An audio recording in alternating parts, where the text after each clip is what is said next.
दोस्तों, हरियाणा विधानसभा चुनाव अभी अभी खत्म हुआ है, लेकिन रिजल्ट सामने आने के बाद से ही ईवीएम सवालों के घेरे में है। ईवीएम में गड़बड़ी को लेकर खबरें भी आ रही हैं, जहां ईवीएम का 99% तक बैटरी चार्ज होने पर भी सवाल उठ रहे हैं। और वहीं कुछ दिनों में महाराष्ट्र और झारखंड में भी चुनाव होने हैं। इस पर भी विपक्ष टेंशन में है, क्योंकि उन्हें अब ईवीएम पर भरोसा नहीं रह गया है। यानी देखा जाए तो हरियाणा विधानसभा चुनाव के रिजल्ट सामने आने के बाद से ही विपक्ष को ईवीएम पर अब भरोसा नहीं रह गया है। ऐसे में जम्मू कश्मीर के पूर्व राज्यपाल सत्यपाल मलिक ने भी चुनाव आयोग पर निशाना साधा है और कहा कि आज के हालात को देखकर ईवीएम से भरोसा उठने जैसा हो गया है। दोस्तों, सत्यपाल मलिक ने सोशल मीडिया प्लेटफॉर्म एक्स पर लिखा कि अभी हरियाणा में हुए चुनावों में पोस्टल बैलेट पेपर में कांग्रेस 74-16 से आगे थी। जैसे ही ईवीएम खुली, धीरे धीरे कांग्रेस सत्ता से बाहर और भाजपा सत्ता में। जो शुरुआती रुझानों में दिखाया गया था और एग्जिट पोल्स में भी दिखाया गया था, सब उसके विपरीत हो रहा है। आज वर्तमान स्थिति देखकर चुनाव आयोग और ईवीएम से भरोसा उठने जैसा हो गया है। ईवीएम का खेल आखिर कब तक चलेगा? आज एआई का जमाना है। अगर निष्पक्ष चुनाव चाहते हो तो ईवीएम को हटाना भी एकमात्र विकल्प है। दोस्तों, ऐसा पहली बार नहीं है जब किसी ने ईवीएम पर यह भरोसा उठ जाने की बात कही हो।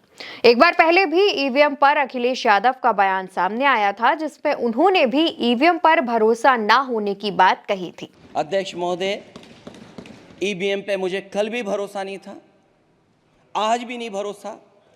मैं 80 के 80 सीट जीत जाऊं तब भी नहीं भरोसा। और मैंने अपने चुनाव में कहा था अध्यक्ष महोदय, ईवीएम से जीत करके ईवीएम हटाने का काम करेंगे। न ईवीएम का मुद्दा मरा है, न जाएगा खत्म। जब तक ईवीएम नहीं हटेगी, हम समाजवादी लोग उस बात पर अड़ग रहेंगे। दोस्तों, सत्यपाल मलिक ने एक इंटरव्यू में कांग्रेस को भी नसीहत दे दी और कहा कि कांग्रेस के लोग उतनी मेहनत नहीं करते जितनी बीजेपी करती है। कांग्रेस के लोग बीजेपी के बराबर राजनीति और संघर्ष नहीं करते, सड़कों पर नहीं रहते, कांग्रेस में एकता नहीं है और हरियाणा की हार के लिए राहुल गांधी जिम्मेदार नहीं है।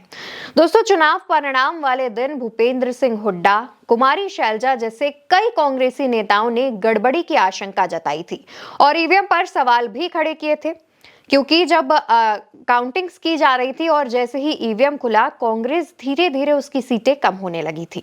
इसके बाद चुनाव आयोग ने ईवीएम मशीन की गड़बड़ी के आरोपों पर कांग्रेस से आपत्ति दर्ज कराई। कांग्रेस अध्यक्ष मल्लिकार्जुन खड़गे को पत्र लिखा और कांग्रेस प्रतिनिधि मंडल को मिलने का समय दिया। चुनाव आयोग का कहना है कि कांग्रेस जिस ईवीएम धांधली का आरोप लगा रही है, उसके सबूत दे। दोस्तों, चुनाव से एक दिन पहले ही सैनी का भी एक बयान खूब वायरल हुआ था, जिसमें उन्होंने रिजल्ट की बात पर कहा था कि हमारे पास सारी व्यवस्था है। व्यवस्थाएं सारी है हमारे पास। तो क्या सैनी इसी व्यवस्था की बात कर रहे थे? दोस्तों, ईवीएम को लेकर सवाल तो पूछे जा रहे हैं। कांग्रेस ने भी ईवीएम के मामले को लेकर एक फैक्ट फाइंडिंग टीम बना दी है। वो अपने आरोपों के साथ 20 विधानसभा सीटों पर फिर से मतगणना यानी कि चुनाव कराने की मांग कर रही है। ईवीएम पर उठ रहे सवालों के बीच 3 बार शपथ ग्रहण की तारीखें भी बढ़ाई गई हैं। जी हाँ दोस्तों, नायब सिंह सैनी मुख्यमंत्री के तौर पर शपथ लेने वाले हैं, लेकिन 3 बार इन तारीखों को बढ़ाया गया है। पहले शपथ ग्रहण 12 अक्टूबर को होना था, जो 15 अक्टूबर को बढ़ाया गया, और अब शपथ ग्रहण 17 अक्टूबर को होगा। तो बार बार शपथ ग्रहण की तारीखें बढ़ाने के पीछे क्या वजह है? क्या कांग्रेस के 20 सीटों पर दोबारा चुनाव कराए जाने की बात चुनाव आयोग मानेगा? और अगर ऐसा होता है तो क्या हरियाणा के चुनावी नतीजों में कुछ बदलाव होगा? फिलहाल इन सवालों पर अभी कुछ भी कहना बेहद जल्दबाजी होगी और अभी हम कुछ कह भी नहीं रहे हैं। लेकिन ईवीएम के मामले पर आपकी क्या राय है? कमेंट बॉक्स में जरूर बताइएगा। नमस्कार।